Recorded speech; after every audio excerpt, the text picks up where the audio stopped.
الحمد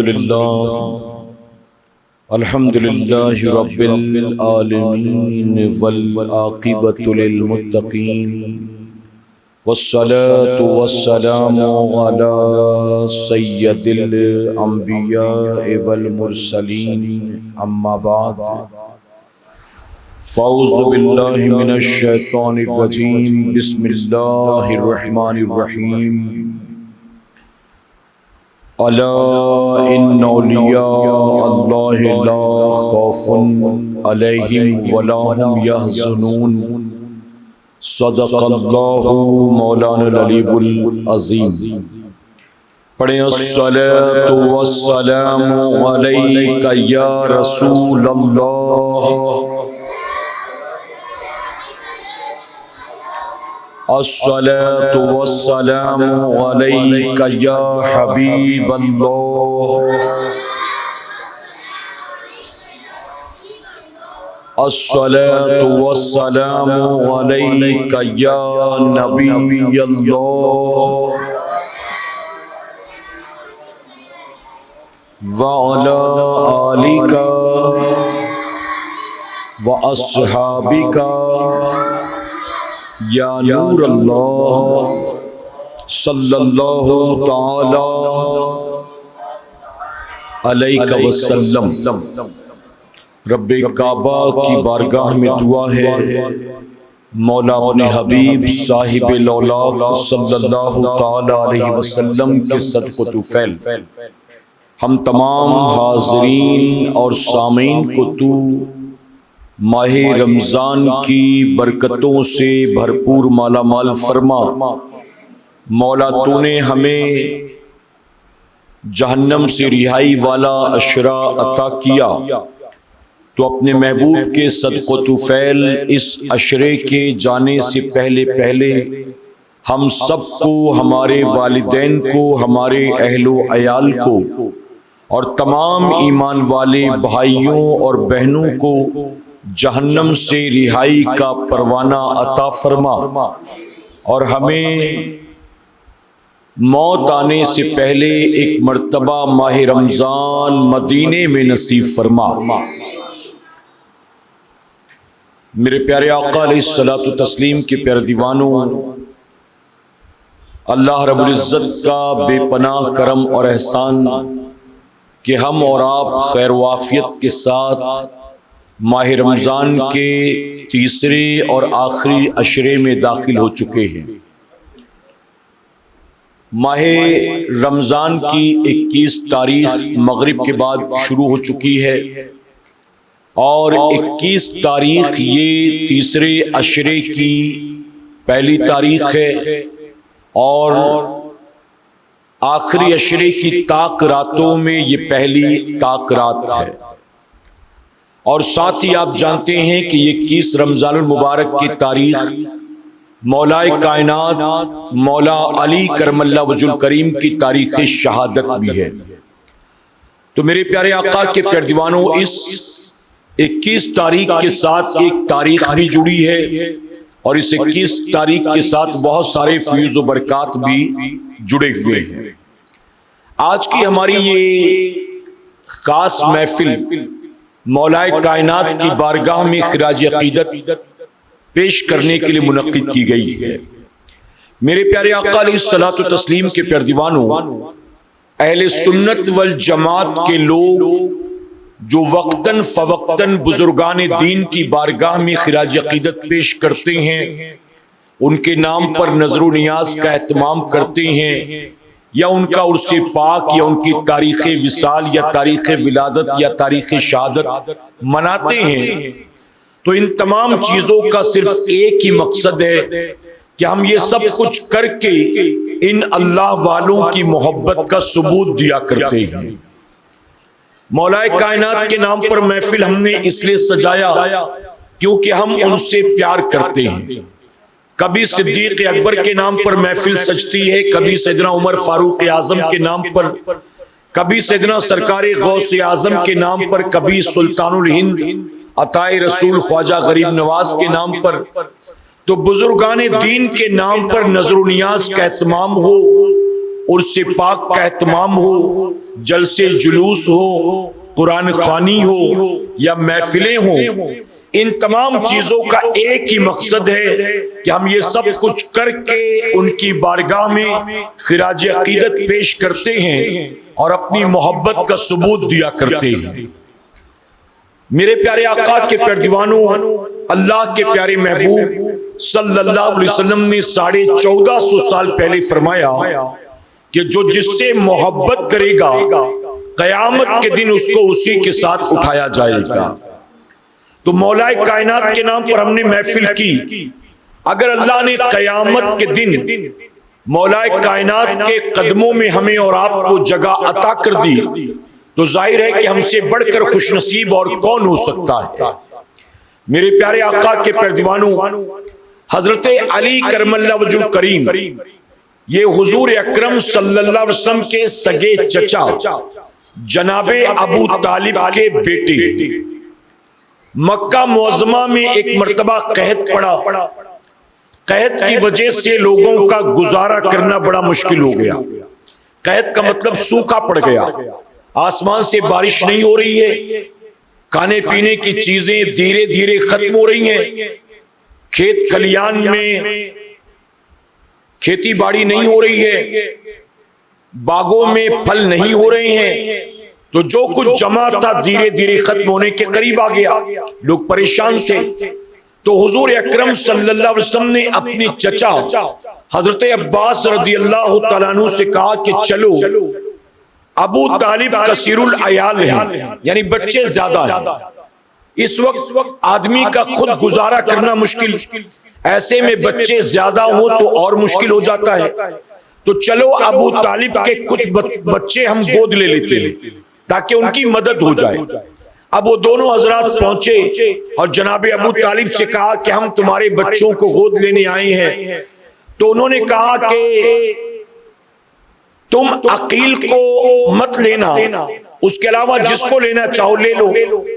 تو حضور اکرم صلی اللہ علیہ وسلم نے مولا کائنات مولا علی کرم اللہ وجہ الکریم کو گود لے لیا، جن کی عمر تقریباً 6-7 سال کی تھی، اور حضرت عباس نے حضرت علی کے بھائی حضرت جعفر کو گود لے لیا، تو دونوں کو گود لے کر چلے گئے اپنے اپنے گھر۔ اب اس سے ایک سب سے پہلی بات معلوم ہوئی کہ حضرت علی حضور اکرم صلی اللہ علیہ وسلم کی گود کے پروردہ ہے، اور حضرت علی کو بچپن ہی میں میرے نبی نے گود لے لیا تھا، تو 6-7 سال کی عمر ہی سے حضور کے گھر پر آپ پروان چڑھتے رہے۔ اب اگر اس سے پہلے کی بات کی جائے، میرے پیارے آقا کے پیارے دیوانوں، یہ تو بچپن میں گود لینے کا معاملہ ہے، اگر اس سے پہلے کی بات کی جائے تو تاریخ کا ایک واقعہ میں آپ کو بتانا چاہوں گا۔ آج بھی ہمارے یہاں حضرت علی کی ولادت کو لے کر اختلاف ہے۔ اکثر علماء کا یہ ماننا ہے کہ حضرت علی کی ولادت خانہ کعبہ کے اندر ہوئی، اور کئی روایتیں بھی موجود ہیں، لیکن جمہور کا موقف یہ ہے، یعنی اکثر اہل سنت کے علماء اس بات پر متفق ہیں کہ مولا کائنات کی ولادت خانہ کعبہ میں نہیں ہوئی بلکہ حرم شریف کے اندر ہوئی ہے، یعنی حرم میں ہوئی، خانہ کعبہ کے اندر نہیں ہوئی۔ تو بہرحال جو لوگ اس بات پر بہت زیادہ زور دیتے ہیں کہ علی کی ولادت خانہ کعبہ کے اندر ہوئی، علی کی ولادت خانہ کعبہ کے اندر ہوئی، وہ یہ بتانا چاہتے ہیں کہ علی کی چونکہ ولادت کعبے میں ہوئی اس لیے وہ سب سے افضل ہے۔ تو میرے پیارے آقا کے پیارے دیوانوں، صرف حضرت علی ہی اگر مان لیا جائے کہ خانہ کعبہ میں پیدا ہوئے تو صرف علی ہی پیدا نہیں ہوئے، ان سے پہلے بھی ایک بچے کی ولادت خانہ کعبہ کے اندر ہو چکی ہے، جس کا کتابوں میں نام حکیم بن حزام آتا ہے۔ حالانکہ بعد میں انہوں نے بھی فتح مکہ کے موقع پر انہوں نے بھی میرے نبی کے ہاتھوں پر اسلام قبول فرما لیا تھا، تو حکیم بن حزام کی ولادت بھی خانہ کعبہ کے اندر ہو چکی تھی۔ تو جو لوگ اس بات پر زیادہ زور دیتے ہیں کہ علی کی ولادت کعبے کے اندر ہوئی تاکہ ان کی افضلیت ظاہر ہو جائے، تو علی کی سب سے بڑی خوبی یہ نہیں ہے کہ علی کی ولادت کعبے میں ہوئی کہ نہیں ہوئی، بلکہ علی کو اللہ نے اس کے علاوہ بھی بہت سے فضائل عطا فرمائے. تو خانہ کعبہ میں ولادت ہونا نہ ہونا یہ سب سے بڑا پلس پوائنٹ نہیں ہے، بلکہ اس کے علاوہ اور بہت سی خوبیاں، بہت سی شانیں، بہت سے مقام اللہ نے ان کو عطا کیے. حضرت علی کی جب ولادت ہوئی، اب ولادت کی بات آئی تو سن لیں، مولا کائنات کی جب ولادت ہوئی اس وقت حضور اکرم صلی اللہ علیہ وسلم مکہ معظمہ میں نہیں تھے. پورے مکے میں اس بات کا شور ہو گیا کہ قبیلہ بنو ہاشم کے گھر ایک بچہ پیدا ہوا ہے. بچہ بہت خوبصورت ہے، اتنا حسین و جمیل بچہ ہم نے اس سے پہلے نہیں دیکھا. لیکن مسئلہ یہ ہے کہ ولادت کے بعد سے بچے نے اپنی آنکھ نہیں کھولی، اور ولادت کے بعد سے بچے نے کچھ کھایا پیا نہیں ہے، نہ ماں کا دودھ پیا نہ پانی پیا. یعنی حضرت علی ولادت کے بعد نہ اپنا منہ کھول رہے تھے نہ اپنی آنکھ کھول رہے تھے. اب لوگ پریشان تھے. مکہ معظمہ میں یہاں تک افواہ پھیل گئی کہ بچہ بہت خوبصورت تو ہے لیکن لگتا ہے بچ نہیں سکے گا. اس کی وجہ کہ نہ آنکھ کھولتا ہے نہ منہ کھولتا ہے، ابھی تک پانی نہیں پیا، ماں کا دودھ نہیں پیا، تو بچے گا کیسے؟ یہ چاروں طرف باتیں عام ہونی شروع ہو گئی. حضور اکرم صلی اللہ علیہ وسلم جب مکہ معظمہ تشریف لائے تو آپ کو لوگوں نے بتایا کہ آپ کے چچا ابو طالب کے گھر ایک بچہ پیدا ہوا ہے، لیکن بچہ نہ آنکھ کھولتا ہے نہ منہ کھولتا ہے. سارے لوگ پریشان ہیں. میرے نبی تشریف لے گئے. آپ نے اپنی چچی یعنی ابو طالب کی بیوی حضرت فاطمہ بنت اسد سے کہا بچہ دکھاؤ، بچہ کہاں پر ہے؟ تو فاطمہ بنت اسد نے حضرت علی کو گود میں لیا اور لینے کے بعد حضور اکرم صلی اللہ علیہ وسلم کی گود میں دے دیا، اور دینے کے بعد کہا محمد ذرا سنبھالنا، یہ بچہ ناخون بہت مارتا ہے. آپ ناخون مار رہے تھے اس وقت، جو لیتا تھا اس کو ناخون مارتے تھے. تو کہا ذرا سنبھالنا، یہ ناخون بہت مارتا ہے. حضور اکرم صلی اللہ علیہ وسلم نے گود میں لیا. وہ بچہ جو ولادت کے بعد سے لے کر اب تک اپنی آنکھ نہیں کھول رہا تھا، میرے نبی نے جیسے ہی گود میں لیا حضرت علی نے فوراً جو اپنی آنکھوں کو کھول دیا ہے، اور آنکھیں کھول کر علی نے روئے زمین پر سب سے پہلے جس کے چہرے کو دیکھا وہ میرے نبی کا چہرہ ودھا تھا. یعنی علی نے ولادت کے بعد بتا دیا کہ علی نے دنیا میں سب سے پہلے نہ ماں کو دیکھا، نہ باپ کو دیکھا، نہ کسی رشتہ دار کو دیکھا.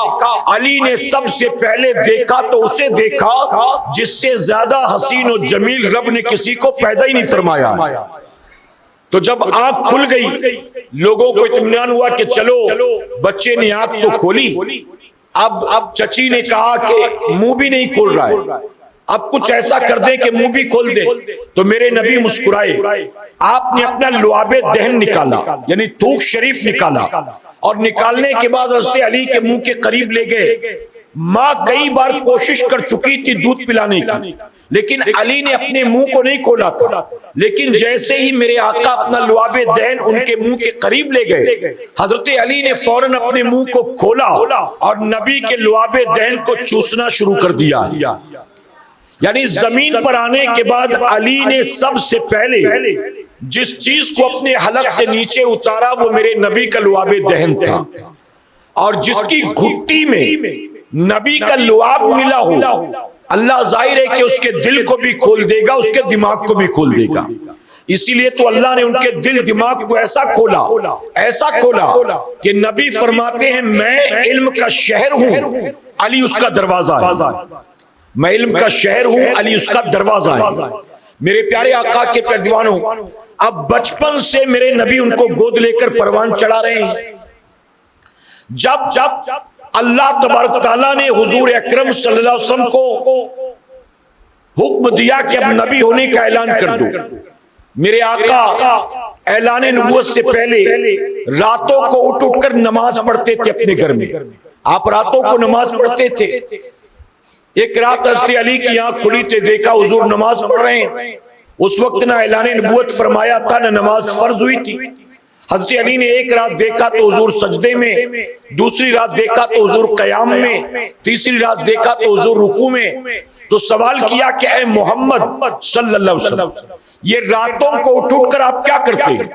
تو حضور اکرم صلی اللہ علیہ وسلم نے فرمایا میں اپنے رب کی عبادت کرتا ہوں، میں اپنے رب کی بندگی کا حق ادا کرتا ہوں۔ تو حضرت علی نے کہا کہ جو آپ کا رب ہے وہی تو میرا بھی رب ہے، آپ رات بھر اس رب کی عبادت کریں اور رات بھر میں سوتا رہوں، آخر یہ کیسے ہو سکتا ہے؟ اب آج سے میں بھی آپ کے ساتھ اللہ کی عبادت کیا کروں گا۔ فرمایا کہ اسی عمر سے حضرت علی نے اللہ کی عبادت شروع کر دی۔ اب جب حضور پر وحی کے نزول کا سلسلہ شروع ہوا تو یاد رکھیں جب پہلی وحی نازل ہوئی تو اسی موقع پر جبرائیل علیہ السلام نے حضور اکرم صلی اللہ علیہ وسلم کو وضو کرنے کا طریقہ بھی بتایا اور نماز کا طریقہ بھی بتایا۔ حضور اکرم صلی اللہ علیہ وسلم نے اپنے گھرانے کے بعد حضرت خدیجہ کو وضو کرنے کا طریقہ بتایا اور نماز پڑھنے کا طریقہ بتایا۔ اب چونکہ علی بھی اسی وقت سے گھر میں تھے تو حضور اکرم صلی اللہ علیہ وسلم نے بچپن ہی میں علی کو بھی وضو کا طریقہ سکھلا دیا، نماز کا طریقہ سکھلا دیا۔ اب فرمایا گیا کہ راتوں کو اٹھ اٹھ کر میرے نبی بھی اللہ کا سجدہ کرتے تھے، حضرت خدیجہ الکبریٰ بھی نبی کا سجدہ کرتی تھی اور مولا کائنات بھی نبی کا سجدہ کیا کرتے تھے۔ بچپن ہی سے یہ وقت اور یہ شان ہے مولا کائنات کی۔ جب میرے نبی نے اللہ کے حکم پر تمام مکے والوں کو جمع کیا، ان کی دعوت کی اور دعوت کرنے کے بعد کہا اے لوگوں میں اللہ کا آخری نبی بن کر آیا ہوں، آج کے بعد تم میں سے کوئی بھی مجھے محمد ابن عبداللہ نہیں کہے گا، اب محمد الرسول اللہ کہیں گے، میں اللہ کا رسول ہوں۔ تو جانتے ہیں وہ مکے والے جو کل تک میرے نبی امین کہتے تھے، صادق کہتے تھے، یعنی اچھا کہتے تھے، سچا کہتے تھے، وہی لوگ میرے نبی کے دشمن بن گئے۔ جب نبی نے اعلان نبوت فرمایا تو تمام مکے والے میرے نبی کو برا بھلا کہہ کر پلٹ کر جانے لگے۔ حضرت علی کھڑے ہوئے، عرض کرتے ہیں یا رسول اللہ صلی اللہ علیہ وسلم مکے والے آپ کی بات سننے کے لیے تیار نہیں، لیکن میں آپ کا ساتھ دینے کے لیے تیار ہوں۔ اے آقا میں کچھ اور تو نہیں کر سکتا، مجھے اکثر آشوب چشم رہتا ہے، یعنی اکثر میری آنکھ آتی ہے، میری ٹانگیں دبلی پتلی ہیں، میری عمر بھی بہت کم ہے، میں اور کچھ تو نہیں کر سکتا، لیکن میں آپ کا ساتھ دینے کے لیے تیار ہوں، آپ کا کلمہ پڑھنے کے لیے، آپ کی دعوت قبول کرنے کے لیے تیار ہوں۔ تو مولا کائنات کو اللہ نے یہ شرف عطا فرمایا کہ بچوں میں سب سے پہلے حضرت علی ہیں جنہوں نے اسلام قبول فرمایا ہے۔ محبت سے کہیں سب سے پہلے حضرت علی ہیں جنہوں نے اسلام قبول کیا۔ میرے پیارے آقا کے پردیوانوں، تمام صحابہ اکرام کو جب ہم پکارتے ہیں تو ان کے نام کے ساتھ کہتے ہیں رضی اللہ تعالی عنہ، لیکن مولا کائنات کے ساتھ ہم کہتے ہیں کرم اللہ وجہ الکریم، مولا علی کرم اللہ وجہ الکریم۔ حالانکہ رضی اللہ تعالی عنہ بھی کہتے ہیں، لیکن کسی اور صحابی کو کرم اللہ وجہ الکریم نہیں کہتے، صرف مولا کائنات کو کہتے ہیں کرم اللہ وجہ الکریم۔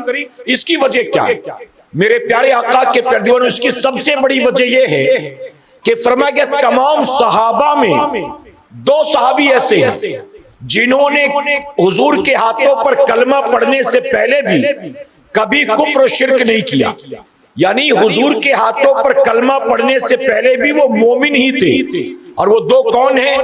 ایک ہے صدیق اکبر اور دوسرا ہے مولا کائنات مولا علی کرم اللہ وجہ الکریم۔ ان دونوں نے نبی کے ہاتھوں پر کلمہ پڑھنے سے پہلے بھی کبھی کفر اور شرک نہیں کیا ہے۔ حضرت علی کو کرم اللہ وجہ الکریم کہتے ہیں، اس سے مراد یہ ہے اللہ تمہارے چہرے کو مزید روشن فرمائے، اللہ تمہارے چہرے کی روشنی کو مزید بڑھائے، اس سے مراد یہ ہے۔ تو چونکہ حضرت علی کی پیشانی کبھی کسی بت کے سامنے جھکی نہیں، تو ان کا چہرہ تو پہلے ہی روشن ہے ایمان کے نور سے۔ کرم اللہ وجہ الکریم سے مراد اللہ آپ کے چہرے کو مزید روشن فرمائے، مزید اللہ آپ کے چہرے کو شان اور بزرگی عطا فرمائے۔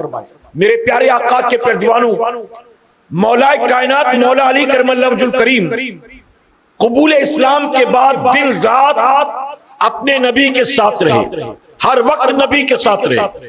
ایک ہی گھر میں جہاں میرے نبی کی بیٹیاں پروان چڑھ رہی تھی وہیں مولا کائنات پروان چڑھ رہے تھے. ایک ہی دسترخوان پر جہاں حضرت خدیجہ الکبریٰ کے ہاتھوں کا بنا کھانا میرے نبی تناول کرتے تھے، خاتون جنت بیٹھ کر کھاتی تھی، وہیں اسی دسترخوان پر مولا کائنات بھی کھاتے تھے. فرمایا کہ حضرت فاطمہ الزہرا رضی اللہ تعالیٰ جب نکاح کے لائق ہوئی تو آپ کو بہت سے پیغام آنے لگے دور دراز سے، بادشاہ زادوں کے، سرمایہ داروں کے، اس دور کے بڑے بڑے کاروباریوں کے، دولت مندوں کے رشتے آنے لگے. لیکن میرے نبی نے اپنی بیٹی فاطمہ کے لیے کسی کا رشتہ قبول نہیں کیا. ایک دن میرے آقا صحابہ کے ساتھ بیٹھے تھے، اچانک مسکرانے لگے تو صحابہ اکرام نے دریافت کیا کہ یا رسول اللہ صلی اللہ علیہ وسلم آپ اس وقت مسکرا رہے ہیں، مسکرانے کی وجہ کیا ہے؟ یعنی بظاہر ہمیں کوئی ریزن نظر نہیں آ رہا ہے، پھر آپ مسکرا رہے ہیں، مسکرانے کی وجہ کیا ہے؟ تو میرے نبی فرماتے ہیں کہ جبرائیل نے مجھے ابھی آ کر خبر دی کہ اللہ نے آسمانوں پر میری بیٹی فاطمہ کا نکاح علی کے ساتھ کرا دیا. اللہ نے میری بیٹی فاطمہ کا نکاح آسمانوں پر علی کے ساتھ کرا دیا. میرے پیارے آقا کے پیروانوں، یہاں دو باتیں عرض کرنا چاہوں گا. اپنی بیٹیوں کے لیے رشتہ ہم ڈھونڈتے ہیں، یا تو ماموں چاچا ڈھونڈتے ہیں رشتہ بھتیجی بھانجی کے لیے، یا بھائی ڈھونڈتا ہے اپنی بہن کے لیے رشتہ، یا باپ ڈھونڈتا ہے اپنی بیٹی کے لیے رشتہ. لیکن آپ دیکھیں خاتون جنت کا مقام کتنا بلند ہے کہ محبوب کی بیٹی کے لیے محبوب رشتہ تلاش نہیں کرتے بلکہ ان کی خاطر رب نے رشتہ پسند فرما لیا ہے. اور دوسری بات، ہم جب رشتہ تلاش کرنے کے لیے نکلتے ہیں تو ہماری کوشش یہ ہوتی ہے کہ اسی سے رشتہ کیا جائے جس میں کوئی برائی نہ ہو، جس میں کوئی عیب نہ ہو. مالدار بہت ہے لیکن شراب پیتا ہے، کوئی شادی کرائے گا بیٹا اپنی بیٹی یا بہن کی؟ وہاں اللہ تبارک تعالیٰ نے عزت دی ہے، دولت دی ہے، لیکن نشہ کرتا ہے، فراڈ کے دھندے کرتا ہے. کیا بتائیے ایسوں کے گھر کوئی اپنی بیٹی بہن کو بیانا چاہے گا؟ کہنے سے مراد یہ ہے کہ جب رشتہ تلاش کرنے کے لیے ہم نکلتے تو ٹھوک بجا کر رشتہ ڈھونڈتے ہیں، تحقیق کر کے ہر اعتبار سے کہ کوئی خرابی کوئی عیب نہ ہو. اب آپ سوچیں کہ محبوب کی بیٹی کے لیے اللہ نے جسے پسند کیا اس سے بہتر اور کون ہو سکتا ہے کہ جس کا انتخاب پروردگار نے کیا، اس سے بہتر کون ہو سکتا ہے؟ اچھا، آسمانوں پر اللہ نے نکاح کرا دیا لیکن زمین پر مولا علی پہل نہیں کر رہے ہیں. حالانکہ خاتون جنت کے لیے رشتے آتے رہے لیکن حضرت علی پیغام لے کر نہیں گئے. وجہ کیا تھی؟ حضرت علی یہ سوچ رہے تھے کہ میرا تو ذاتی مکان بھی نہیں ہے، میں تو نبی کے گھر میں پلا بڑا ہوں، میرا تو خود کا گھر بھی نہیں، میرے پاس تو مہر ادا کرنے کے لیے رقم بھی نہیں، نکاح کر لوں گا تو ولیمے کے لیے انتظام بھی نہیں. تو صدیق اکبر نے کہا کہ علی سب کے پیغام آ رہے، تم کیوں نہیں لے جاتے؟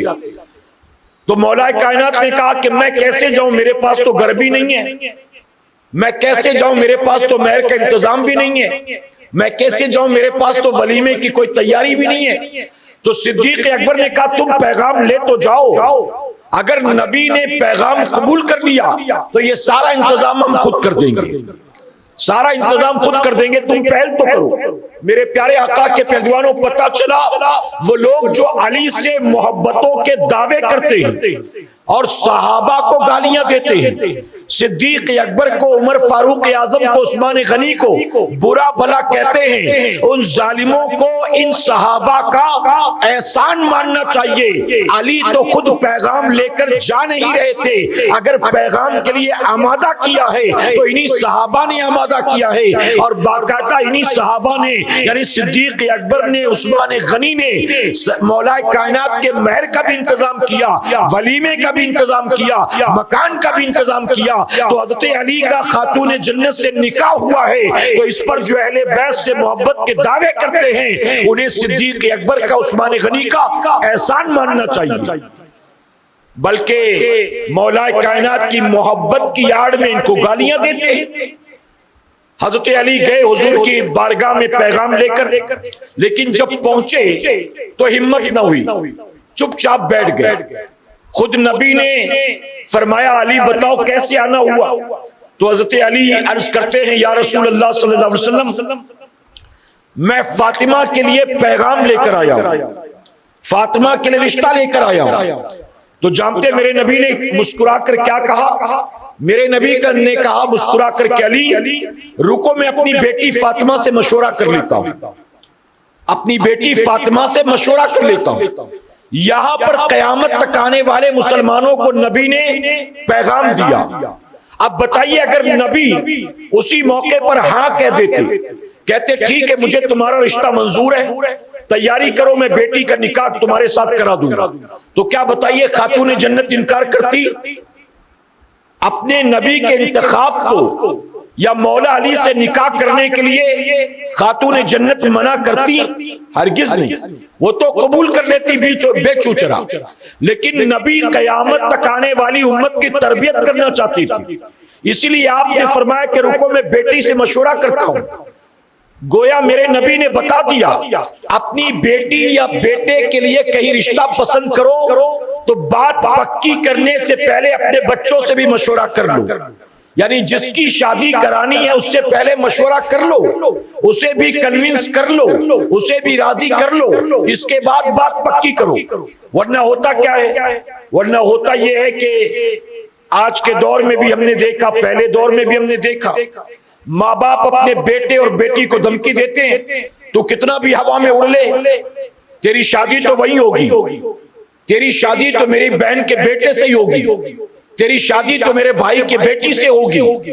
اس طرح سے وہ اپنے بیٹے بیٹیوں کو پریشرائز کرتے ہیں کہ تو کچھ بھی کر لے نکاح تو تجھے وہی کرنا پڑے گا، اور وہ اس پر راضی نہیں ہوتے۔ پھر نتیجہ کیا ہوتا ہے؟ ماں باپ نے پسند کیا، اولاد کو پسند نہیں ہے، پھر نکاح کے بعد مجبوراً جیسے تیسے وقت گزار رہے ہیں۔ اب ماں باپ کی پسند سے نکاح کیا، خود کو پسند نہیں، تو نتیجہ یہ ہوگا کہ وہ دولہے میں دلہن میں ہمیشہ عیب ہی ڈھونڈیں گے، عیب ہی تلاش کریں گے، اور ہر چھوٹی بڑی بات پر لڑائی جھگڑے ہوتے رہیں گے۔ اور کبھی کبھی ایسا ہوتا ہے کہ ماں باپ کے پریشر میں اگر شادی ہو بھی جائے تو کچھ عرصے کے بعد یا تو مار پیٹ کا سلسلہ شروع ہو جاتا ہے، دونوں خاندانوں میں دشمنی پیدا ہو جاتی ہے، ہمیشہ کے لیے رشتے ناطے ٹوٹ جاتے ہیں، نوبت طلاق تک کی آ جاتی ہے۔ اسی لیے میرے نبی نے کہا میں اپنی بیٹی فاطمہ سے مشورہ کرتا ہوں تاکہ قیامت تک میری آنے والی امت اس پر عمل کرے، اور بیٹے بیٹیوں کا رشتہ اپنی مرضی سے پکا کرنے سے پہلے ان سے مشورہ کر لے، اور یہ سوچ کر مشورہ نہ کرے کہ ان سے مشورہ کریں گے تو عزت کم ہو جائے گی، بلکہ یہ سوچ کر مشورہ کرے کہ مشورہ کرنا میرے نبی کی سنت مبارکہ۔ تو میرے نبی نے آ کر بیٹی سے مشورہ کیا، کیا کہا؟ میرے نبی نے کہا کیا تھا؟ میرے آقا نے کہا فاطمہ علی تمہارے بارے میں بات کر رہے تھے۔ اب اس سے مراد یہ ہے کہ وہ پیغام لے کر آئے تھے، رشتہ لے کر آئے تھے۔ فاطمہ علی تمہارے بارے میں بات کر رہے تھے۔ خاتون جنت نے خاموشی اختیار کی، آپ خاموش رہی، اور آپ کی خاموشی یہ آپ کی گویا ہاں تھی کہ آپ نے اسے قبول کر لیا، منظور کر لیا۔ اب مولا کائنات سے میرے نبی نے اپنی بیٹی کا نکاح کرا دیا۔ میرے پیارے آقا کے پردیوانوں، آسمان پر نکاح آلریڈی ہو چکا ہے، لیکن زمین پر دنیا والوں کی خاطر بھی نکاح کرایا گیا۔ اب نکاح ہو گیا۔ آپ جانتے ہیں نکاح میرے نبی نے اپنی سب سے چھوٹی اور سب سے چہیتی بیٹی کا اس کے ساتھ کرایا جس کے پاس مکان بھی نہیں، مال و دولت بھی نہیں۔ مالداروں کے محلات میں رہنے والوں کے رشتے آئے، نبی نے قبول نہیں کیا، اور بیٹی کا ہاتھ دیا تو اسے دیا جس کے پاس بظاہر کچھ بھی نہیں ہے۔ میرے نبی نے اپنی بیٹی کا نکاح مولا کائنات سے کر کے قیامت تک آنے والے مسلمانوں کو یہ بتا دیا کہ تمہارا نبی اپنی بیٹی کے لیے اس کا رشتہ پسند نہیں کرتا جو مالدار ہو، بلکہ اس کا رشتہ پسند کرتا ہے جو دیندار ہو۔ علی کے پاس دنیا کی دولت نہیں تو کیا ہوا؟ علی کے دل میں رب کی محبت ہے، علی کے دل میں اللہ کا خوف ہے، علی کے دل میں رسول اللہ کی محبت ہے۔ علی کے پاس دنیا کی دولت نہیں ہے، اللہ نے علی کو علم کے خزانے عطا فرمائے، علم کا سمندر عطا کیا ہے۔ میرے پیارے آقا کے پیروانوں، آپ جانتے ہیں حضرت علی کے مہر کا انتظام کیسے ہوا؟ میرے نبی نے کہا علی تمہارے پاس جو زرہ ہے نا، جا اس کو بیچ دو بازار میں، اور اس کو بیچ کر جو رقم ملے اس سے مہر ادا کر دینا۔ حضرت علی کے پاس ایک زرہ تھی، آپ اس کو لے جا رہے تھے بیچنے، تو عثمان غنی نے اس کو خرید لیا، اور جتنی اس کی مارکیٹ ویلیو تھی اس سے زیادہ پیسے دیے۔ عثمان غنی نے پیسے دے کر کہا اگر بیچنا ہی ہے نا تو تمہاری زرہ کسی اور کو نہیں، مجھے بیچو۔ آپ نے لے لی، یعنی ڈھال جس کو کہتے ہیں نا، آپ نے لے لی، اور لینے کے بعد رقم دے دی۔ حضرت علی نے مہر ادا کر دیا، اور اس کے بعد پھر حضرت عثمان نے کیا کیا؟ عثمان نے کہا یہ زرہ میری طرف سے تمہارے لیے تحفہ ہے، یہ تمہاری چیز ہے، بہتر ہے کہ تمہارے پاس رہے۔ میرے پیارے آقا کے پیروانوں، سیدنا عثمان غنی جانتے تھے اگر علی سے کہوں گا اس کو بیچو مت، میں تمہیں پیسے دے دیتا ہوں تم مہر ادا کر دینا، تو جانتے تھے کہ علی قبول نہیں کریں گے، اس لیے ان سے زرہ خریدی، پیسے دے دیے، انہوں نے پیسے سے مہر ادا کر دیا، اور پھر ان کی زرہ بھی انہیں واپس کر دی، گویا مدد بھی کر دی اپنے بھائی کی، اور زرہ بھی انہی کے پاس رہ گئی۔ یہ صحابہ کی محبت تھی آپس میں۔ میرے پیارے آقا کے پیروانوں، ایک مرتبہ میرے نبی کا اجتماع تھا، تمام صحابہ بیٹھے تھے، حضرت علی کو آنے میں کچھ تاخیر ہو گئی۔ جب مولا کائنات تشریف لائے تو کہیں بھی بیٹھنے کو جگہ نہیں تھی۔ حضرت علی نے آ کر سلام کیا اور سلام کر کے کھڑے رہے۔ کبھی کبھی بھیڑ زیادہ ہو، یا آپ جمعہ کی نماز پڑھنے کے لیے آئے، 1:30 بجے کی جماعت تھی، 1:20 1:25 پر آپ مسجد میں پہنچے، جہاں جہاں تک نظر جا رہی ہے مسجد بھری ہوئی ہے، تو کھڑے ہو کر کبھی آدمی دائیں دیکھتا ہے، کبھی بائیں دیکھتا ہے، کبھی آگے دیکھتا ہے، کبھی پیچھے، کہیں گنجائش ہو تو جا کر بیٹھ جاؤ تاکہ جمعہ پڑھ لوں۔ ہوتا ہے کہ نہیں ہوتا؟ تو حضرت علی آئے آ کر سلام کیا، سلام کرنے کے بعد کھڑے رہے، دیکھتے رہے کہ کہیں کوئی جگہ ہو تو میں بھی بیٹھ جاؤں۔ اب میرے نبی نے بھی علی کو دیکھا، صدیق اکبر جانتے ہو سب سے آگے بیٹھا کرتے تھے، حدیث مبارکہ میں آتا ہے کہ حضور کی محفل میں سب سے آگے صدیق اکبر بیٹھا کرتے تھے، اور وہ بھی دائیں جانب، تو صدیق اکبر بیٹھے تھے۔ صدیق اکبر نے نبی کو دیکھا، نبی علی کو دیکھ رہے تھے، تو صدیق اکبر نے علی کو دیکھا، دیکھنے کے بعد صدیق اکبر نے دائیں بائیں ہل ڈل کر تھوڑی جگہ بنا دی، اور جگہ بنانے کے بعد علی کو اشارہ کیا کہ جگہ یہاں ہے، آئیے بیٹھ جائیے۔ حضرت علی آئے، آ کر بیٹھ گئے۔ نبی سب کچھ دیکھ رہے تھے۔ جب محفل ختم ہوئی تو جانتے میرے نبی نے صدیق اکبر سے کیا کہا؟ میرے نبی نے صدیق اکبر سے کہا ابو بکر شان والے ہی شان والوں کی شان جانتے ہیں، عظمت والے ہی عظمت والوں کی عظمت جانتے ہیں۔ یعنی موجود تو سارے تھے، علی کے لیے جگہ بنا کر تو نے بتا دیا ابو بکر کہ تو علی کی شان جانتا ہے، اور نبی نے بتا دیا کہ شان والے علی ہیں، اور اس شان والے علی کی شان بھی ہر ایرا گہرا نہیں جانتا۔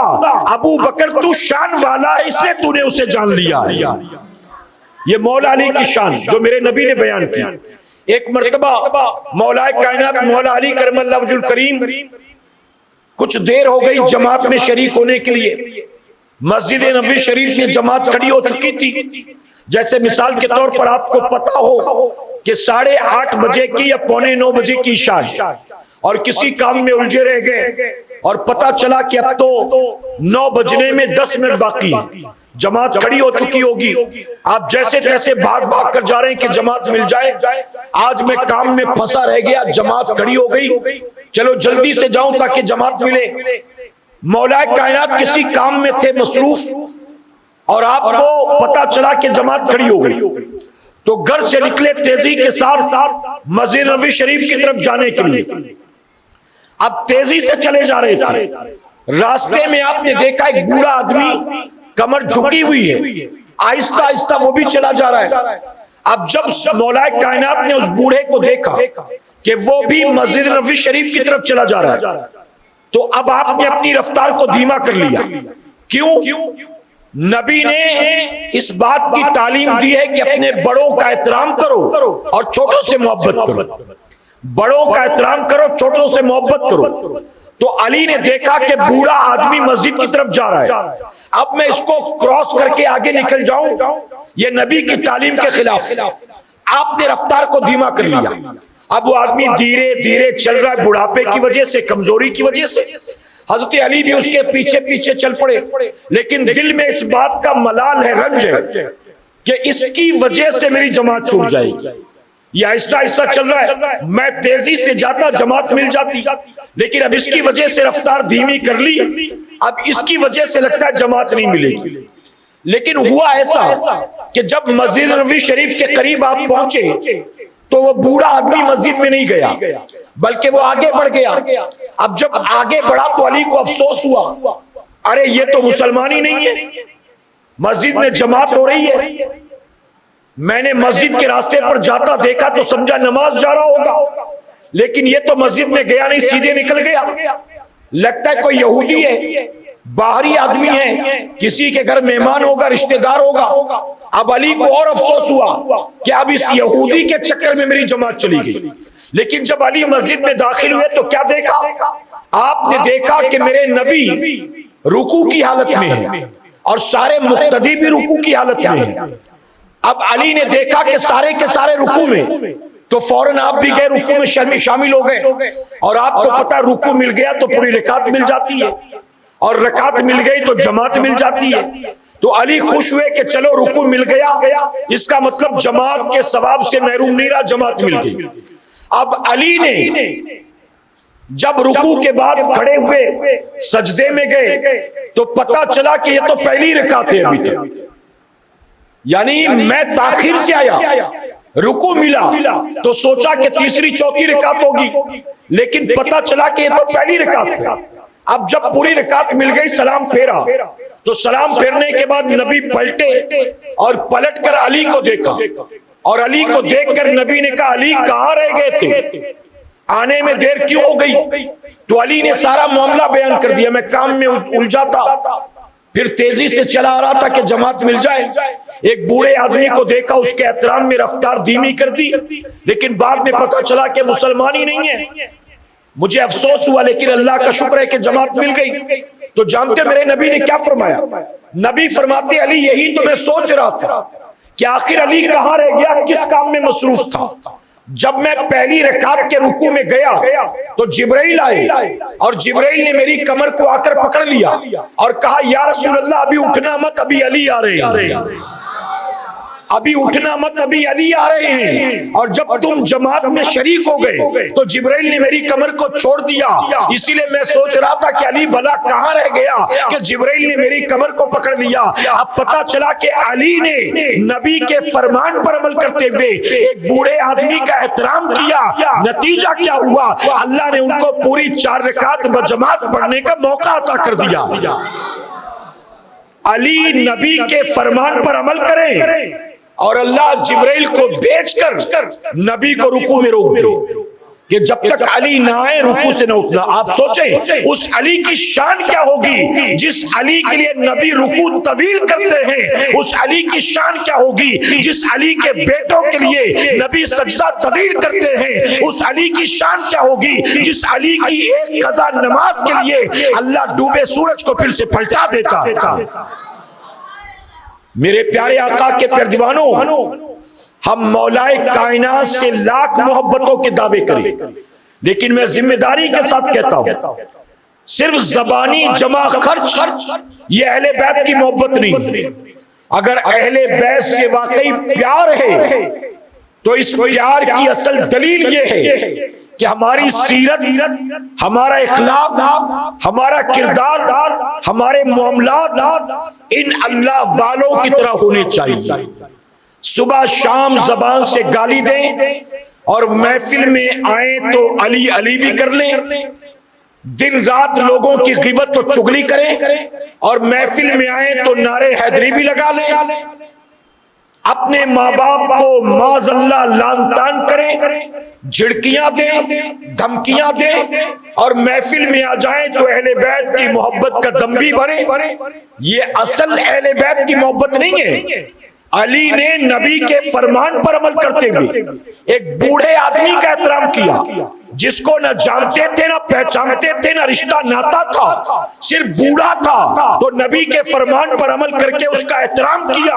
آج اہل بیت کی محبتوں کے دعوے دار نہ صحابہ کا احترام کرتے ہیں، نہ اہل بیت کا صحیح معنوں میں احترام کرتے ہیں، نہ اپنے بوڑھے ماں باپ کا احترام کرتے ہیں، بلکہ جس مسجد کے امام کے پیچھے نماز پڑھتے ہیں اپنی مسجد کے امام کا بھی احترام نہیں کرتے، اور دعویٰ کریں گے کہ ہم اہل بیت سے محبت کرتے ہیں، اہل بیت سے محبت کرتے ہیں۔ میرے پیارے آقا کے پیارے دیوانوں، اہل بیت کے اطہار سے سچی پکی محبت ہو تو یقیناً اللہ اس کا صلہ دونوں جہاں میں عطا فرمائے گا۔ میں ایک واقعے کی روشنی میں آپ کو بتاؤں، بات چل رہی مولا کائنات کی، میرے پیارے آقا کے پیارے ایک مثال کے ذریعے سمجھیں آپ۔ سمرقند کی سرزمین پر ایک بیوہ سید زادی تھی، چھوٹے چھوٹے بچے تھے، شوہر کا انتقال ہو گیا، گھر میں کمانے والا کوئی نہیں۔ ایک دن جب حالات بد سے بدتر ہو گئے، گھر میں کچھ کھانے پینے کو نہیں، بچے بھوک سے تڑپ رہے، ماں سے برداشت نہ ہوا تو ماں مجبوراً ایک امیر آدمی کے پاس گئی۔ سمرقند کا امیر کبیر آدمی تھا، مسلمان تھا، اس کے پاس گئی، دروازے پر دستک دی، وہ رئیس آدمی باہر آیا، آنے کے بعد کہتا ہے کہو کیا بات ہے؟ آپ نے کہا تو جس نبی کا کلمہ پڑھتا ہے نا میں اس کی بیٹی ہوں، میرے شوہر کا انتقال ہو چکا ہے، میرے چھوٹے چھوٹے بچے ہیں، میرے گھر میں کمانے والا کوئی نہیں، آج بچوں کی بھوک برداشت نہ ہوئی، اس لیے مجبوراً تیرے دروازے پر آئی ہوں ہاتھ پھیلانے کے لیے، سید زادی ہوں، ہاتھ پھیلانا شان کے خلاف ہے، لیکن بچوں کی بھوک نے مجبور کر دیا، اگر تو میری کچھ مدد کر دے گا نا میں وعدہ کرتی ہوں قیامت میں نانا سے اس کا صلہ دلاؤں۔ جانتے وہ شخص کہتا ہے ٹھیک ہے، اگر واقعی سیدہ ہو تو میں مدد کرتا ہوں، مجھے مدد کرنے میں کوئی پرابلم نہیں، کروں گا میں، لیکن تم واقعی سیدہ ہو اس بات کی دلیل کیا ہے؟ تمہارے پاس کوئی ثبوت ہے؟ اب وہ کہتی جس کے گھر میں کھانے کو نہیں وہ کہاں سے شجرہ لا کر دکھائے، نسب نامہ لا کر دکھائے کہ میں واقعی سیدہ ہوں۔ انہوں نے کہا میری زبان پر یقین کرو، اتنا بڑا جھوٹ تو نہیں بولوں گی۔ تو کہتا میں نے بہت دنیا دیکھی ہے، میں لوگوں کی زبانی جمع خرچ پر بھروسہ نہیں کرتا، ایسے بھروسہ کرنے لگوں گا تو میں لٹ جاؤں گا، اگر سیدہ ہو خدمت کروں گا، شرط یہ ہے کہ ثابت کر کے بتاؤ۔ اب بیچاری کہتی زبان پر بھروسہ نہیں تو ثابت کہاں سے کروں؟ کوئی بات نہیں، تمہاری مرضی نہیں، مرضی من نہیں مانتا تو مت کرو۔ چلی گئی، اپنے گھر واپس چلی گئی، بچوں کی بھوک دیکھی نہ گئی، بچے انتظار میں تھے کہ شاید ماں کچھ لے کر آئے، خالی ہاتھ آئی، بچوں نے ماں کو خالی ہاتھ دیکھا، تڑپ اٹھے، رونے بلکنے لگے۔ اب اس عورت سے نہ رہا گیا، سیدہ سے مجبوراً پھر گھر سے نکلی، اب گئی ایک مجوسی امیر آدمی کے دروازے پر، آگ کا پجاری تھا لیکن امیر تھا، سخی تھا، اس کے دروازے پر گئی، دستک دی، اس مجوسی نے دروازہ کھولا، پوچھا کیسے آنا ہوا، آپ کون؟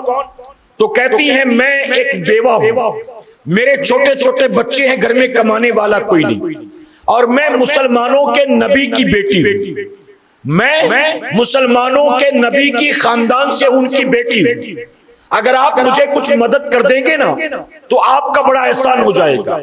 اب آخرت میں اسے کچھ دلانے کا وعدہ تو نہ کیا کیونکہ مسلمان نہیں تھا، کہا اگر آپ دے دیں گے کچھ تو آپ کا احسان یاد رکھوں گی زندگی بھر۔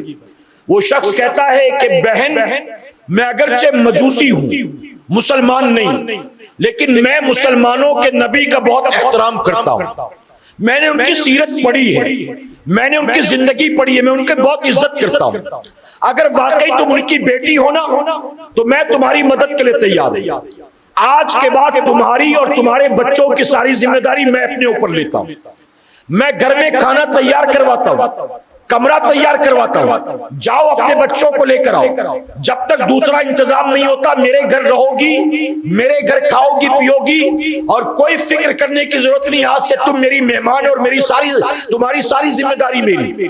اب وہ سیدہ خوش ہو گئی، اپنے بچوں کو لے کر آئی، اس مجوسی نے اپنی بیوی سے کہا کمرہ تیار کر، بستر لگا، کھانا تیار کر۔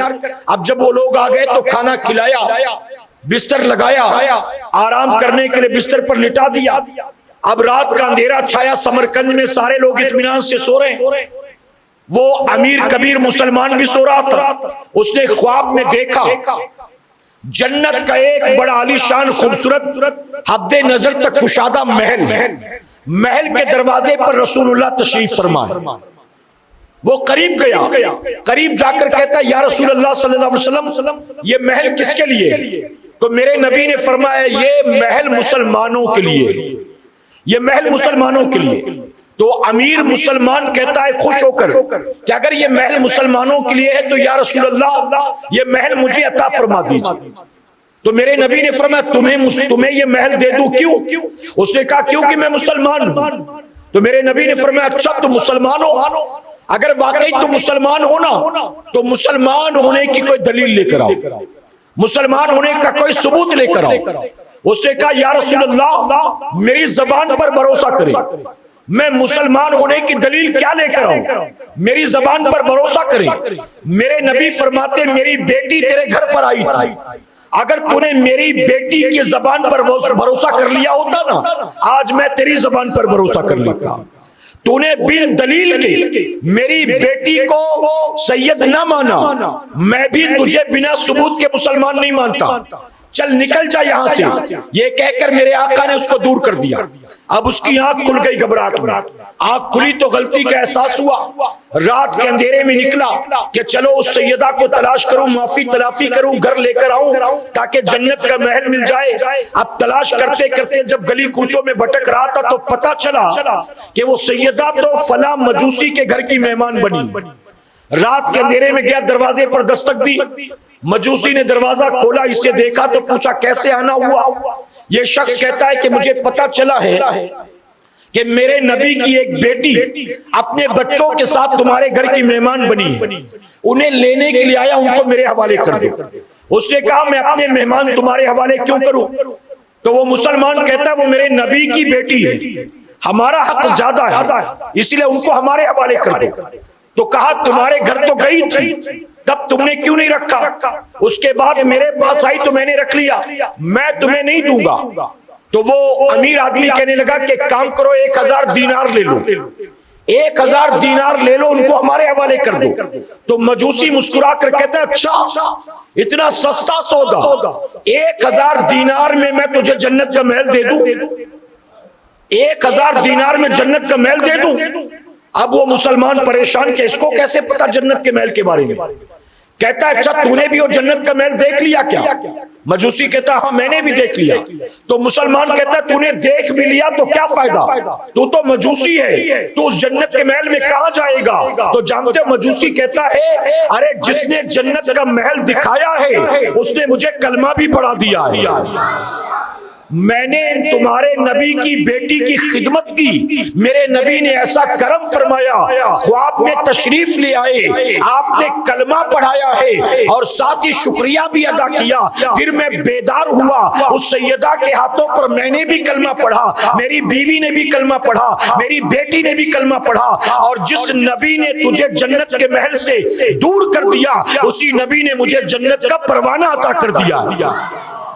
تو ذرا سوچیں سمرقند میں صدیاں گزرنے کے بعد ایک بیوہ سید زادی کی خدمت کوئی کرے، اللہ اسے یہ مقام دیتا ہے۔ تو جو مولا علی پر جان چھڑکتا ہو، جو مولا علی کی آل پر، نبی کی اہل بیت پر جان چھڑکتا ہو، آپ سوچیں کہ اللہ دنیا اور آخرت میں اسے کیا مقام عطا فرمائے۔ میرے پیارے آقا کے پیروانوں، لیکن پھر ایک بار کہوں گا محبت اہل بیت زبانی جمع خرچ کا نام نہ ہو، بلکہ آپ کے اخلاق سے، آپ کی سیرت سے، آپ کی زبان سے، آپ کی آنکھوں سے، آپ کے کردار سے، آپ کے معاملات سے، آپ کے رویے سے، آپ کے شب و روز سے، آپ کے معاملات سے ظاہر ہونا چاہیے واقعی اہل بیت سے محبت کرنے والا ہے۔ آگئی بات سمجھ میں آپ کی؟ اب اپنی گفتگو سمیٹتا ہوں، اختتام کی طرف لے چلتا ہوں، اجازت ہے آپ کی؟ میرے نبی نے حضرت علی کے فضائل بیان کیے، اور کیسے کیسے فضائل بیان کیے۔ میرے آقا فرماتے ہیں جتنے لوگ ہیں یہ مختلف شجر سے ہیں، مختلف درختوں سے ہیں، لیکن میں اور علی وہ ہیں جنہیں اللہ نے ایک شجر سے پیدا فرمایا ہے. شجر کا سے مراد یہاں درخت ہے. تو اب اگر درخت بھی لے لیں یا شجرہ بھی لے لیں تو نبی فرماتے میں اور علی وہ ہیں جن کا شجرہ ایک ہی ہے. میں عبداللہ ابن عبد المطلب کا بیٹا ہوں اور علی ابو طالب ابن عبد المطلب کے بیٹے ہیں. میرے نبی نے اپنی بیوی حضرت ام سلمہ سے کہا علی کی طرف اشارہ کر کے اے ام سلمہ یہ علی ہے, ان کا گوشت میرا گوشت ہے, ان کا خون میرا خون ہے. بلکہ ایک حدیث مبارکہ میں میرے نبی نے مولا کائنات کے فضائل یہاں تک بیان کر دیے. مسند احمد کی روایت ہے, نبی فرماتے ہیں مجھے اور علی کو اللہ نے ایک ہی نور سے پیدا فرمایا ہے. یعنی جس نور سے مجھے پیدا کیا اسی نور سے اللہ نے علی کے نور کو پیدا فرمایا. میرے نبی فرماتے میں علم کا شہر ہوں, علی اس کا دروازہ ہے. میں علم کا شہر ہوں, علی اس کا دروازہ ہے. اس حدیث شریف کو زندگی بھر یاد رکھنا. نبی نے اپنے آپ کو کیا کہا اپنے آپ کو؟ ہر سنی کو یاد رکھنا چاہیے, اپنے بچوں کو یاد کرا دو. نبی نے اپنے بارے میں کیا کہا؟ میں علم کا شہر ہوں. کیا کہا؟ میں علم کا شہر ہوں. اب اگر کوئی کلمہ پڑھنے والا, داڑھی والا, ٹوپی والا یہ کہے نبی بے پڑھے لکھے تھے, نبی کو پڑھنا لکھنا نہیں آتا تھا, تو اس کی بات مانو گے کہ نبی کی مانو گے؟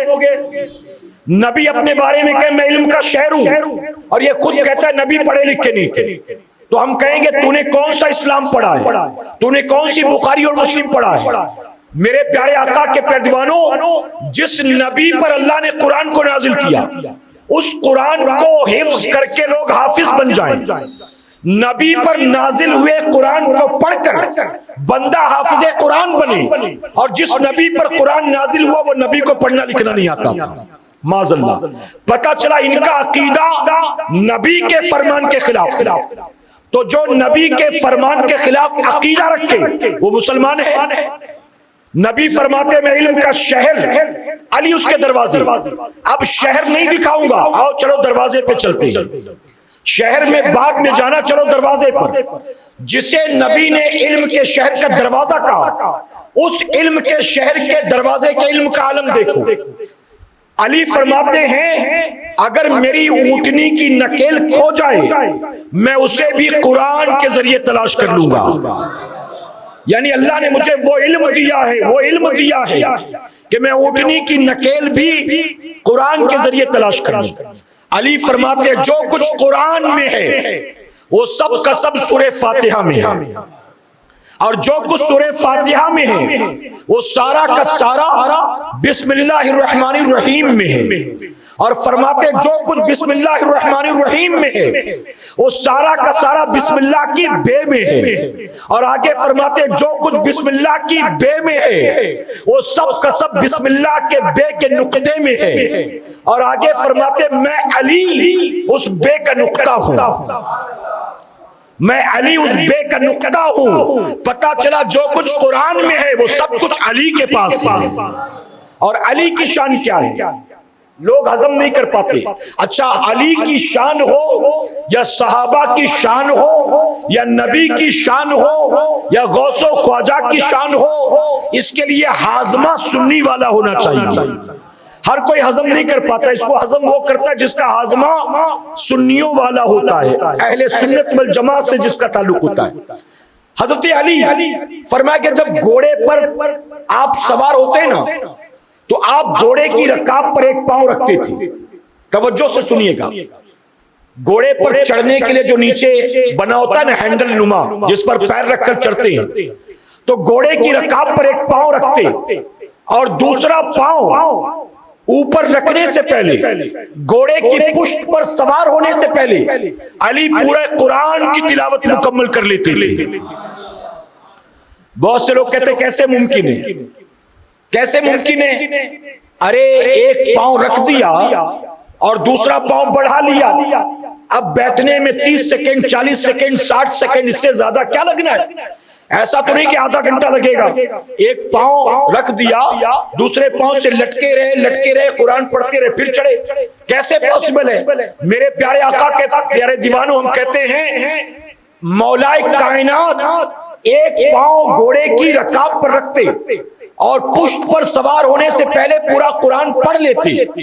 اگر کوئی ہضم نہ کر سکے تو علی کے اختیار میں کوئی کمی نہیں ہے، بلکہ تیرا ہاضمہ خراب ہے، ایمان کی کمزوری ہے۔ کہتے کیسے ممکن ہے؟ میں نے کہا سن، وہ ایسے ممکن ہے، ارے جب سلیمان علیہ السلام کی امت کا ولی آصف ابن برقیہ کی شکل میں سلیمان علیہ السلام کی پلک جھپکنے سے پہلے سینکڑوں میل دور موجود ملکہ بلقیس کے تخت کو، اور وہ بھی جو 7 کمرے میں تھا، ہر کمرے کا دروازہ بند تھا، ہر دروازے پر تالا تھا، ہر دروازے پر پہرا تھا، جب سینکڑوں میل دوری پر موجود ملکہ بلقیس کے تخت کو پلک جھپکنے سے پہلے سلیمان علیہ السلام کی امت کا ایک ولی سلیمان علیہ السلام کے دربار میں حاضر کر سکتا ہے، جب سلیمان علیہ السلام کی امت کے ولی کی یہ شان ہے تو میرے علی کی شان کیا ہوگی؟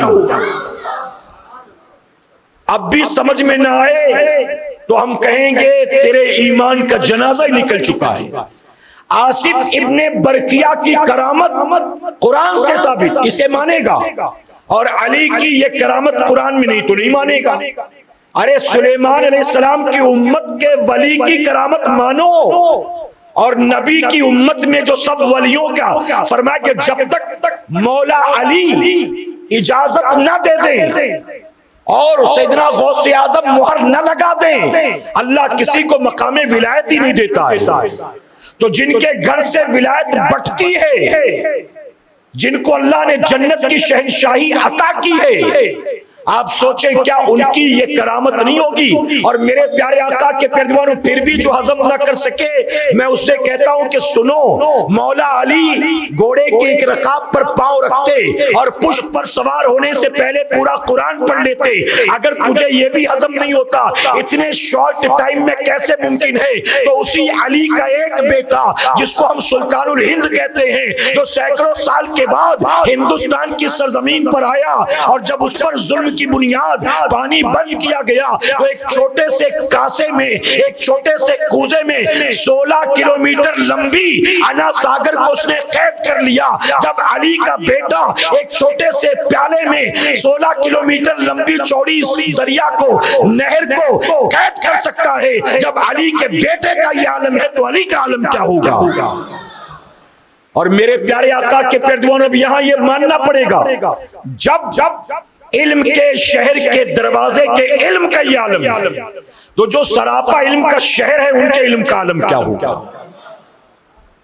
میرے پیارے آقا کے پیروانوں یہ شان مولا کائنات کی، مولا علی کرم اللہ وجہ الکریم، اللہ تبارک تعالیٰ نے بے شمار خوبیاں آپ کو عطا کی، اور میرے نبی نے جن کی شان میں اللہ نے پورا قرآن نازل کیا، اپنی زبان سے مولا کائنات کی شان بیان فرماتے ہیں، اپنی زبان سے۔ میرے پیارے آقا کے پیروانوں 21 رمضان المبارک کی تاریخ آپ کی تاریخ شہادت ہے۔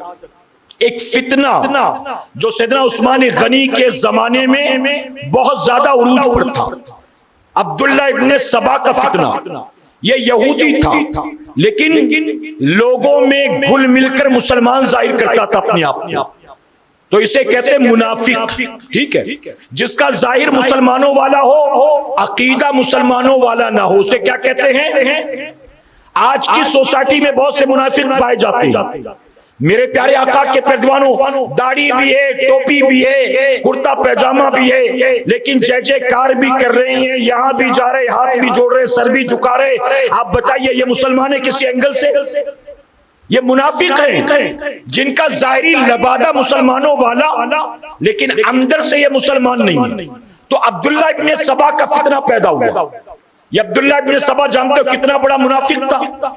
اس نے سیدنا عثمان غنی کی شہادت کے پیچھے اس کا ہاتھ تھا، مولا علی کی شہادت کے پیچھے اس کا ہاتھ تھا، اور میرے نبی نے بہت پہلے کہہ دیا تھا اے علی تمہارا معاملہ عیسیٰ علیہ السلام کی طرح ہے، کچھ لوگ تمہیں حد سے زیادہ بڑھائیں گے یہاں تک کہ خدا بنا دیں گے۔ وہ اسلام سے خارج ہو جائیں گے، اور کچھ لوگ تمہاری شان کو گھٹائیں گے، یعنی اللہ نے جو تمہیں شان عطا کی اس سے بھی گھٹائیں گے، اس سے بھی گھٹائیں گے، وہ بھی اسلام سے باہر ہو جائیں گے۔ عبداللہ ابن سبا کھڑا ہوا، منافق، اور اس نے چاروں طرف گھوم گھوم کر فتنہ پھیلانا شروع کیا۔ کیا فتنہ؟ وہ کہتا ہر نبی کا ایک وارث ہوتا ہے۔ لوگ کہتے ہاں۔ اچھا، وہ کہتا سب سے پہلا فتنہ یہ تھا، بتاؤ سارے نبیوں میں سب سے بڑا مقام کس کا؟ تو لوگ کہتے ہمارے نبی کا۔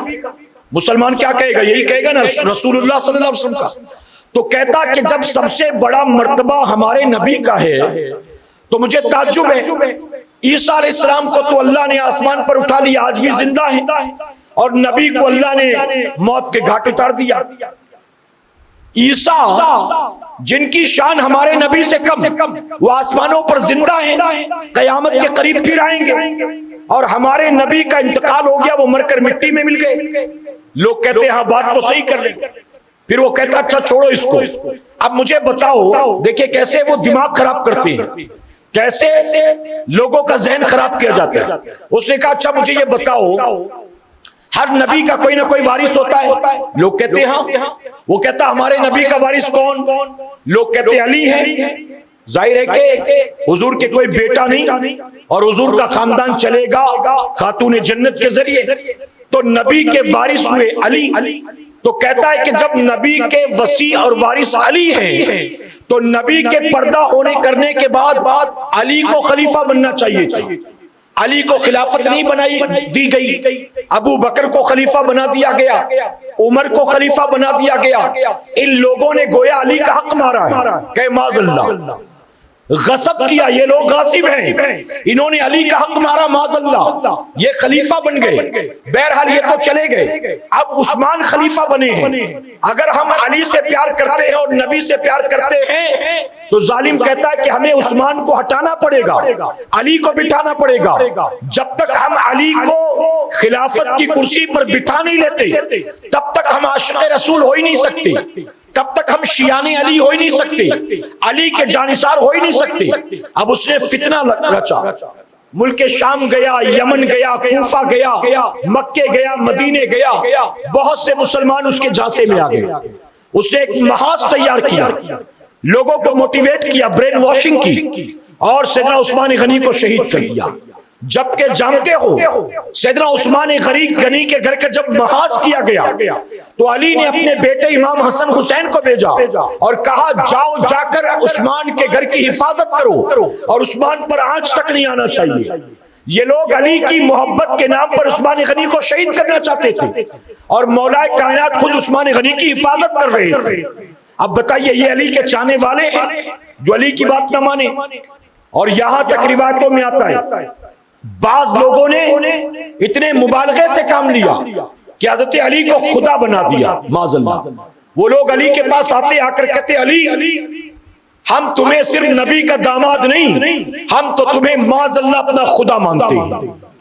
علی نے کہا توبہ کرو، استغفر اللہ، لا حول ولا قوت الا باللہ، توبہ کرو۔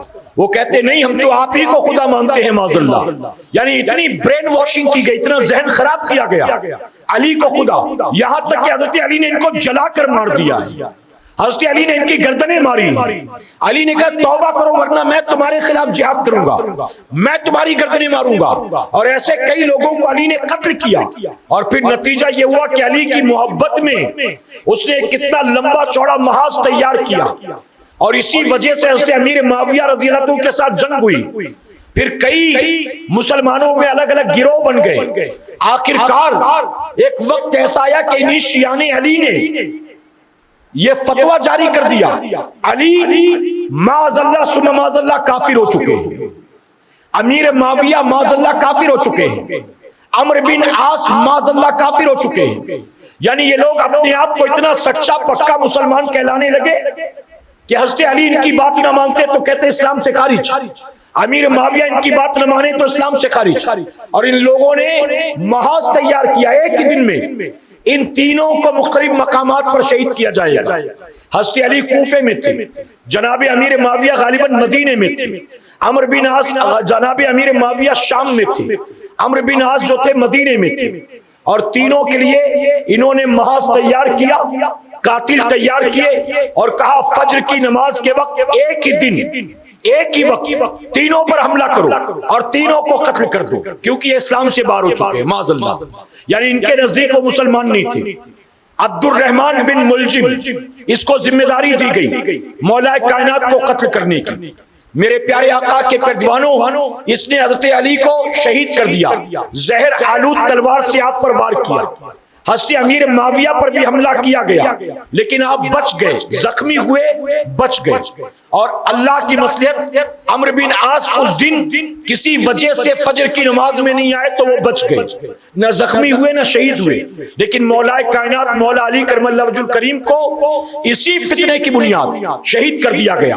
اور جانتے جس نے شہید کیا عبد الرحمن ابن ملجم، یہ وہ شخص تھا جو علی پر جان چھڑکتا تھا، دن رات آپ کی خدمت میں بیٹھا رہتا، آپ کے گھر آتا جاتا، آپ کے لیے تحفے لاتا، یہاں تک کہ حضرت علی اس کے بارے میں لوگوں سے کہتے تھے یہ مجھ سے بہت محبت کرتا ہے، میں اس سے بہت محبت کرتا ہوں، لیکن ایک دن یہی میرا قتل کرنے والا ہے، ایک دن یہی میرا قتل کرنے والا۔ لوگ کہتے ہیں آپ کو پتا ہے کہ آپ کا یہ قتل کرے گا تو آپ اس کو خود قتل کیوں نہیں کر دیتے؟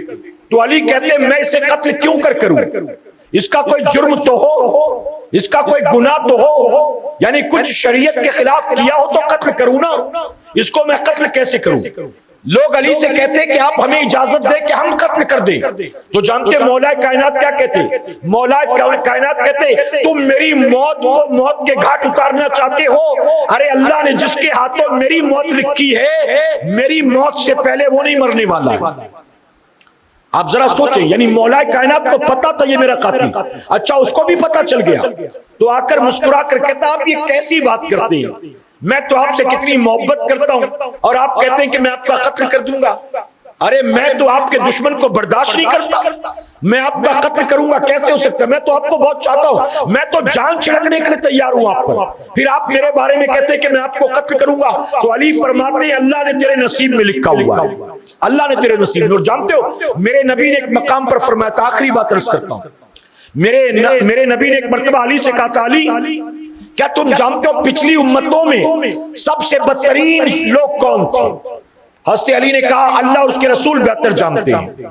تو میرے نبی نے کہا جنہوں نے صالح علیہ السلام کی اونٹنی کو قتل کیا تھا نا، جن لوگوں نے صالح علیہ السلام کی اونٹنی کو قتل کیا تھا، ہم سے پہلے سب سے بدترین لوگ وہ تھے، آنے والے دور میں سب سے بدترین کون ہوگا علی تو جانتا ہے؟ علی نے کہا اللہ اس کے رسول بہتر جانتے ہیں۔